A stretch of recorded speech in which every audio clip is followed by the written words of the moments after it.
Hey everyone, welcome to episode 2 of Revolution 2020. Episode 1 was pretty well received. I got over 100 views. Thank you so much to everyone for your support. Go ahead and, let's keep pushing it along. Like, share, subscribe, hit that bell, give me the thumbs up. Thank you very much. Last week was a very raw and emotional video. I wanted to make sure people knew that I was serious and I was coming straight from the heart. This week's video and the videos moving forward will be a little more structured, less emotional, more refined, I guess. But as much as I'll hold back, my passion will still speak through. But I wanted to say sorry for the delay this week. I do promise to do a new video every week, but I do have a job. I've got 2 kids, a household to maintain. I'm also working on another project, a few other things as well. So, I'll definitely get to it and make sure that we have a new video every week. Just to clarify why I'm doing this. I'm doing this to help reach white allies and people who want to know what we can do and how we can come together and protest in peace, or that need help understanding, what this is about. But while I am speaking specifically to allies, I think that my words speak to everyone. So I thank you very much for your feedback. Again, I'm not trying to be a leader. I'm just trying to help nudge things in a direction of peace and unity. So on that note, anyway, this week I was going to talk about, what we want. What I'm hearing from everyone in the black communities and all other communities, what we demand, what we're looking for as far as how to change the system. But there seems to be some confusion on that. People don't seem to be on the same page. I think the reason behind this is because mainstream media is doing such a good job and working so hard, driving a wedge between the races, keeping us at odds. That way, in their mind, we will never overcome. The only way that we're going to win is by working together. But right now, mainstream media is working really hard to polarize everyone. And unfortunately, it's those 2 polarized sides that are getting all the attention. They're the ones with the louder voice. While us people in the middle, our centrists who actually probably have a better idea of how things should be, we're more unified and together. We're looking for peace and love and harmony and not, fitting some agenda. We just want peace. We want to live together in unity. But unfortunately, it's those extremes that are getting that louder voice, that are being heard. But I think it's time we speak with a louder voice. Because if we don't speak up, we're voiceless. We can't be voiceless. We're the voice of reason. So let's let our voices carry it. Let them be loud. We hear about new atrocities every single day. So why is the momentum slowed down? Why are we seeing these strongholds being taken back by the police? Okay, come on. Nothing's going to happen unless we can stick together and make it happen. We can't just, let this be a fad. This has to create lasting change. We have to. We have to, or else what kind of future are we going to have for our kids? The problem is that both sides are guilty of listening to what the mainstream media is telling you about what's going on and not paying attention for yourselves.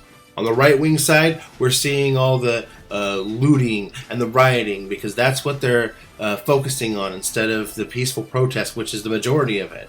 Okay, they're paying attention to the fake Antifa, not real Antifa, but this fake Antifa that comes in and instigates this violence. Okay, they're showing the protester side of the violence. They're not showing the police side on the right wing media. They have people fooled. We see the pictures of these white lawyers with their guns defending their ground. And that's not really what it's all about. They didn't need to defend anything. What they're really doing is they're pointing guns at peaceful protesters. Then on the left wing, we've got all these people going crazy with this whole cancel culture thing. Last I checked, nobody had an issue with who did a voice for what cartoon character. Okay? It doesn't matter. Okay? It's detracting away from the real issues. It's undermining the real efforts of the black community, of the Black Lives Matter movement, of the revolution. We can't let that happen. They're focusing on these select few races that are, pulling out the guns and things like that, and they're trying to act all white knighty about it, and they're even making jokes about white privilege. I mean, that's just disgusting, really. It's disgraceful. It's garbage. They want to divide us. They want us at odds, fighting over this baloney. We can't do that. If we're going to be successful, we have to come together. It's got to be real. It can't be all this fake bullshit. We can't do that. I think some of these things that are dividing people just need some clarification. For example, I've heard exactly no one in the black community in support of cancel culture. When I've asked what my black friends think about it, they just kind of shrug, I don't know. Because it's not important to the actual movement. It's just something on the side that's creating tension. We don't need that. I had one friend tell me about how the Aunt Jemima thing went down, how she was actually the first African-American woman to get a major commercial contract. She made millions of dollars, which she donated to civil rights movement organizations and things like that. So she was a success story. And so now these social justice warriors are misunderstanding the whole thing. And, because of mainstream media's need to create this rift between races, she's been defamed. It's terrible, for what they're considering, good causes, but it's causing more damage than it is good. It's unfortunate. It's creating more racism, and that's wrong. We need to celebrate the people in Black history who have contributed to moving things forward in civil rights. Not taking that away. Again, when I asked my friends in the Black community about this, they didn't think it was a big deal. Okay? Black people are not behind the cancel culture. These are the white knighty, social justice warrior Karens. Okay? We need to ignore them. They're just creating tension. On the other hand, a lot of white folks are afraid that the pendulum will swing the other way. And that's just what the media wants them to think. The truth is that we in the movement, we don't want the pendulum swinging. We want to stop it in the middle. Okay, that's the only way we're going to be equal. No one wants this pendulum swinging. We don't want that. The vast majority of the peaceful protesters just want to see some major changes in the system that promote equality and a better life for all. Is that so hard? Is that so much to ask? These same paranoid people, they're worried about anarchy and crime in the streets. And that's just nonsense, okay? Abolishing or defunding the police has nothing to do with anarchy or things going crazy or wild or no order or anything. That's not what it's about, okay? Relax.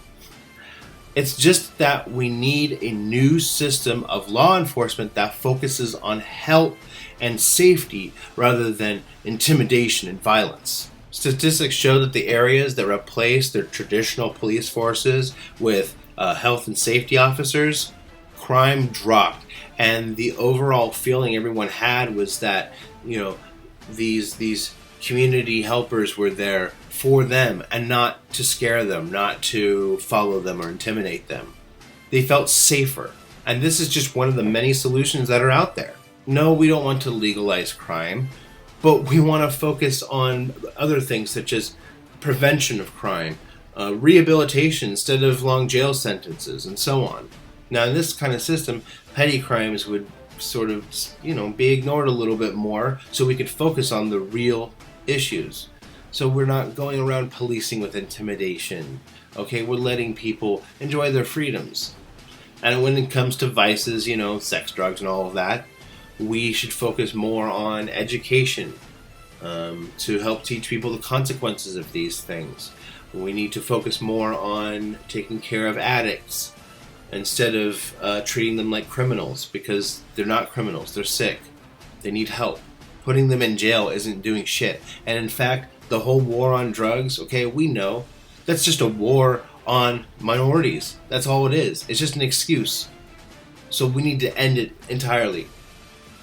Okay, that takes a lot of attention that the police force is paying away from stuff we don't need it on, so they can pay attention to the things we do need it on in a more peaceful way. I don't understand what would be wrong with that. Unfortunately, the mainstream media skews it in this way that makes it sound like we want anarchy. That's not the truth. We just want to reform the police force so it's something different. We don't want to take away jobs. We just want to make their jobs easier, better, more helpful. Nothing wrong with that. And on the other side of things, we see videos of white people brandishing guns, pointing them at black people, hanging nooses, instigating all this violence. Okay, here's the deal. These people do not represent anything close to the majority of us. They are a very small minority, but they're getting all the media attention. Most of us really just want to unify and work together against the entities, the elitists, the people that oppress us all. Don't let racism taint your view of what us allies, which is the overwhelming majority of whites, are trying to help to do. Because that's what it is. We need to ignore these racists. Call them out, sure, but remember, they don't represent us, okay? We're here to help. And of course, probably the biggest argument that seems to divide everyone is this notion of white privilege. The thing is, almost everyone has the wrong understanding of this idea. Even I used to have the wrong idea about it. You see, the white knight virtue signaling Karens, they would have you believe that we need to check our privilege and that nothing a white person ever done was on their own merit. It was all because of their skin color, and that we can get away with anything we want because of, our privilege, and that, being treated with dignity and respect as a human being is a white privilege, etc., etc., etc. Okay, listen. Here's the thing. First of all, when a white person is the one that's making these accusations of white privilege or qualifying in any way, it just comes off real disingenuous and tacky, to be honest. It's like saying, "Hey everyone, look at me, I'm so awesome because I hate white people, but that's cool of me because I'm white, ha ha ha." You know what? It's just gross. I mean, we don't need that. There's no room for that. That's not what it's supposed to be. That's not what white privilege is about. That type of shit helps no one. All it does is undermine the efforts of the allies and the black community as a whole. You see, when you're saying that white privilege is the issue, then that means the solution is taking privileges away from someone. And nobody wants that. Okay, that's not what the issue is. The issue isn't that white people have too many privileges because they're treated with respect, and that the rights and privileges that are guaranteed by the Constitution are actually upheld. That's not the issue. The issue is that black people's privileges and rights are being violated. And the truth is, it's about rights, not privileges. Okay? When a black person is being killed by cops, it's not a violation of privilege. That's a violation of their right. They have a right to a trial. They have a right to be treated like a human being. Okay? Let's not mistake this. That's not what it's about. When you equate rights to privileges, you just trivialize the issue. And a black person's rights and equality in this country is anything but trivial. On paper, we have the same rights and privileges. But if that's being violated, that's not a violation of privilege. It's a violation of rights. It's not an issue that white people are being treated how you should be treated. It's an issue that black people aren't.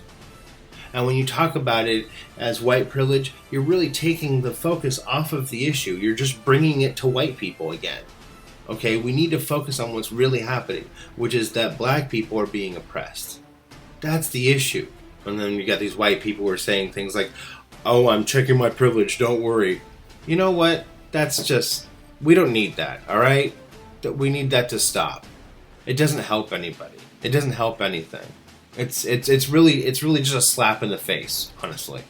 From what I gather, white privilege really isn't about being treated the way that we should be, with respect, innocent until proven guilty, as equals. It isn't about degrading the hard work that anyone does or suggesting that they only earned a living based on skin color. Okay, that's not what it's about. All of that is just meant to keep people fighting. From what I can tell, actual white privilege, which that term honestly should only be used by the black community because they're the only ones who really understand and feel what that is to them, okay? White Karens really need to keep it out of their mouth, all right? But what this is simply a feeling. The feeling that we can drive around and not have to worry about being pulled over based on our skin color, or that we won't be spied on in a grocery store because of our skin color, or that we won't be sneered at by other people based on our skin color. You see, I get treated with disrespect by authorities as well. I get glared at and sneered at too. But you see, that's because I choose to be a rebel. That's how I live my life. I dress a certain way, I act a certain way, I talk a certain way, okay? These are ways that the normies don't appreciate, all right? That's just who I am. But I choose to be that way. And that's the difference, okay? Black people didn't choose their skin color. They're being treated this way because of that. And that's the difference. That is what they mean when they say, oh, it's white privilege.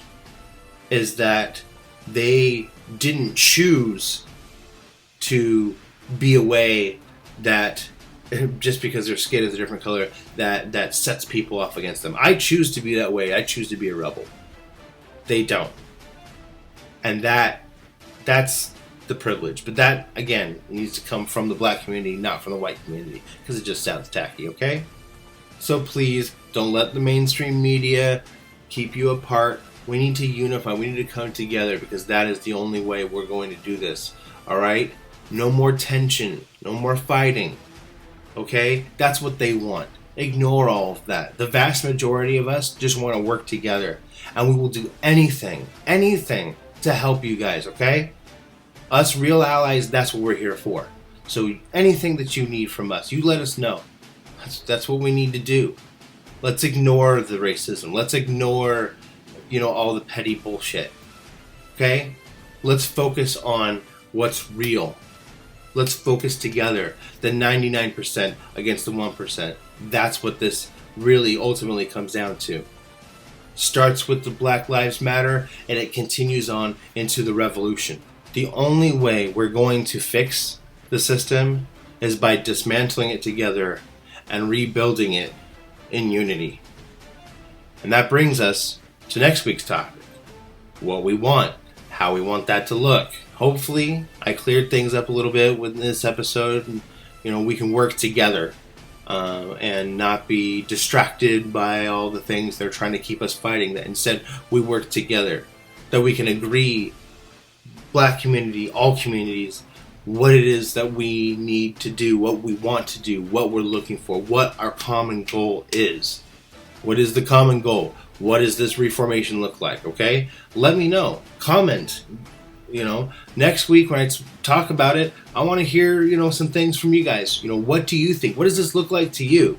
What do you think the common goals are? What do you think we want? I want to hear from everyone. Because we're not going to do this unless we're on the same page, and we need to be on the same page. It's now or never. So let's do it. What do we want? How do we want to reform things? Let me know. Let me know what you want to do. We'll work on it. So think about that. Comment, subscribe. I look forward to what you have to say. We'll cover all of that next week. In the meantime, please, everyone, continue to fight the good fight in peace, in harmony with everyone, in unity. Okay? It's got to be peaceful. If you see all these other people trying to make things violent or instigate violence, okay, tell them to knock it off. If you see the police, being brutal unnecessarily, pepper spraying and tear gassing for no reason, get it on video, expose it, okay? We need to show people what's really going on. We can't let mainstream media be in control, okay? The revolution cannot be televised. If it's televised, it ain't the revolution, okay? The revolution is us. It's grassroots. And we need to take control. So let's do that together, all right? If we stay peaceful and unified and ignore all of the outside forces that are trying to keep us fighting, okay, then we can be successful in creating real, major, lasting change that will help shape generations to come. So keep that in mind. Thanks again, everyone. And as always, until next week, in love and light, stay vigilant, stay unified. Peace. Love you all.